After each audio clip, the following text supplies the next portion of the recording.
खुलुमबाय स्टुडियोआव दं आं उदांस्रि मोसाहारि मोनसे गिदिर खौरां 4 आरो 5 जुलाइ एबा दिनैनिफ्राय गाबोनसिम आसामाव गिख्रंथाव दैबानानि थासारिया जानो हागौ। भुटाना जायखिजाया समाव दै हगारनो हागौ। जुदि भुटाना दै हगारोब्ला आसामाव गिख्रंथाव दैबानानि महराव सोलायनो हागौ।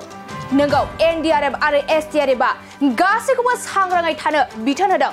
बे समाव रायजोआव अखा हाबाय थानानै दैबानानि लोमसावनायाव गिख्रंथाव थासारिया सोलिबाय थागासिनो दं। बे समावनो फिन आरोबाव भुटाना दै हगारोब्ला आसामनि गोबां ओनसोलफोराव गिख्रंथावसिन थासारिया सोमजिबावगोन।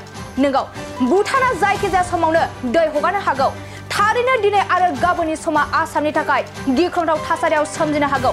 आसामाव गोबां बिबांनि अखा हाबाय थानायनि जाहोनावनो बरागाव गिख्रंथाव दैबानानि थासारिया सोलिदोंमोन।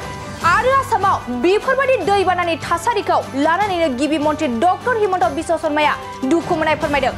बे समावनो फिन आरोबाव आसामनि थाखाय गिख्रंथाव खौराङा फैदों।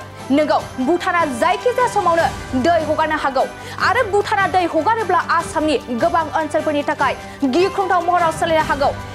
जायनि थाखाय एनडीआरएफ आरो एसडीआरएफआ आसामनि गासैखौबो सांग्राङै थानो बिथोन होदों।